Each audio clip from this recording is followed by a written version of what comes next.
Hi and welcome. This is William Smith from CX Today, bringing you all the latest customer experience industry news. And today I'm delighted to be joined by Craig Schull, the General Manager of GetFeedback, to find out a little bit more about recent trends in the voice of the customer industry. So, Craig, welcome.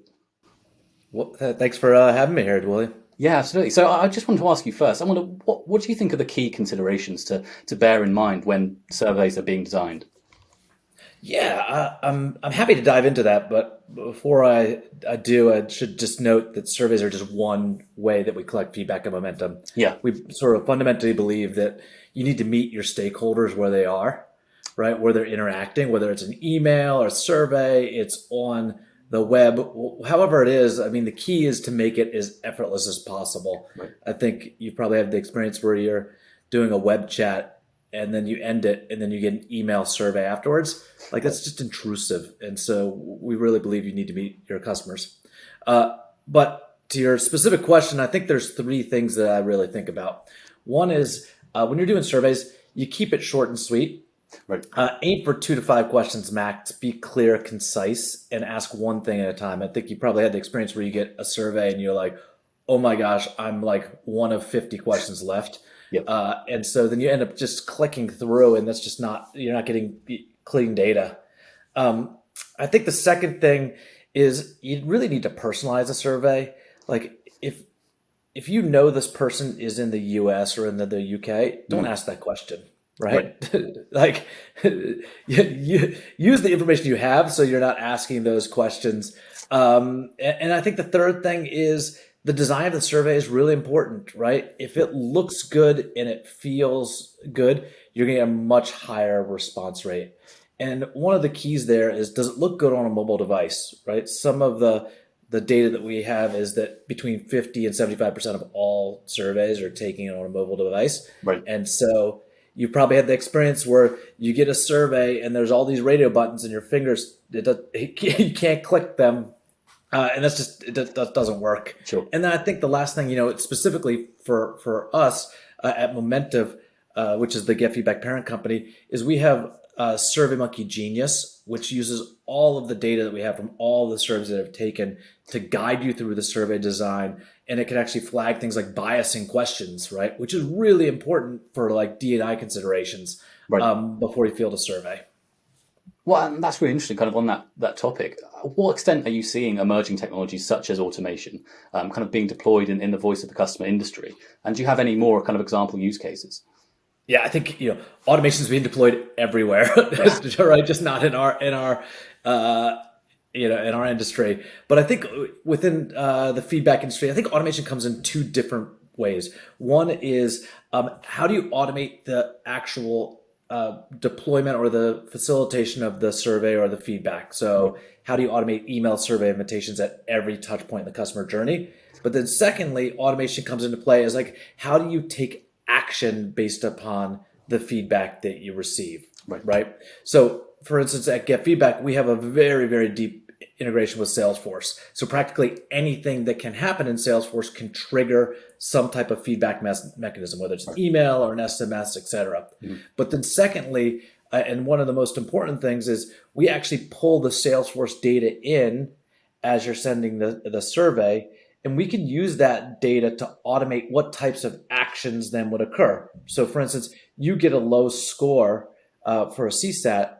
Well, do you know if that's a high value customer? Well, if you're pulling data from Salesforce, you do. Mhm. If it's a low score and a high value customer, like what do you want to do? Well, I probably would want to assign a task to a CSM. That data isn't out of Salesforce. We can sort of facilitate those actions. And that example I gave you is really like in a B2B environment, Right. but there's lots of other ways where you can use that rich customer data to actually automate and trigger sort of actions based on B2C environments. Ah. Well, and obviously we've been through some kind of tough times in the past 18 months. I wonder how has the pandemic changed the kind of the feedback industry? Has it changed how you go about getting feedback? Has it changed how people respond? And how has Get Feedback kind of altered their approach to that? Yeah, the pandemic has changed a lot of things. I mean, I've been sitting in this room for 18 straight months, and you've probably been doing the same, Yeah. right? So it's changed a lot of things. Mhm. But as respect to like the voice of customer in the industry that we're in, we just did a survey and we found that 87% said that customer feedback has become more important, right? Right. And why is that? Well, I think that one of the trends we see is everyone moving to digital, right? The subscription economy is where everyone is going. I think the most interesting thing for me personally is HBO Warner or HBO Max, Yeah. right? I'm sure you're familiar with that. They're releasing movies in the theaters and on HBO Max at the same time because what they're realizing is $1 of subscription revenue is actually more valuable to them or as valuable as $1 of theater revenue. Right. But what happens there is now they're in a subscription model, and in a subscription model, you better keep your customers happy, right? Because Right. otherwise they will turn off that subscription. And so, how do you constantly listen to them, right? And how do you constantly understand what are they need? And I think that's what you're seeing is you're seeing, okay, people moving to digital to subscription. They need to know more about their customers. They need to understand at different touch points. Uh, you know, how do you solicit that feedback? Yeah. But I think the second thing that has really emerged is the ability to be agile, right? You need to like solicit feedback, learn from it, and then change your programs, change the questions you ask, change everything because customers aren't, uh, they're not willing to wait for a year where you do the annual NPS survey and then Right. you make changes. They want you to be listening now Yeah. and make changes tomorrow. And that's actually really, really difficult and part of the stress in the industry that I think you're seeing. Well, and looking to the future, what do you see as the technologies that can be most important to the future of your platform and also the wider VOC industry? Yeah, I mean, every time I look on Apple News on my phone, there's something about like ML and AI, Yeah. and it's going to change everything. But I actually think in the feedback arena, it's really really important because as I just talked about, you're trying to collect as much feedback as you can at every single touch point. Yep. And that is just generating a massive amount of data, right? And when I talk to customers, they're like, hey, Craig, can you help us? We have so much data. How do we synthesize? How do we pull out key insights from open text fields? Yeah. And I think that's where ML and AI really come to play.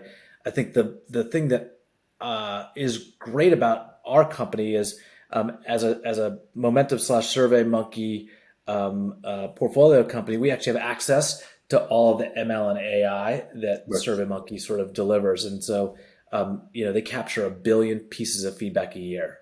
Right? So Right. 1 billion. That's 25 billion new responses every day. And so that level of volume allows us to generate just insights and sort of models much better than our customers. And, as I said about agility, it's not about just collecting a bunch of data and then doing something. Like, it's all about fresh data Right. and how are you sort of ingesting fresh data and changing those models so that you can extract those insights from your customers. Well, Craig, thank you. I think that's all my questions. It's been great to speak to you. Great to get your insights. So thank you. Yeah, absolutely. Well, it's been great to be here. Yeah, and if you've enjoyed this video, please do share on social media and subscribe to our channel as well. So this has been William Smith for CX Today. Thanks again to Craig for his insight and thank you for watching. Bye.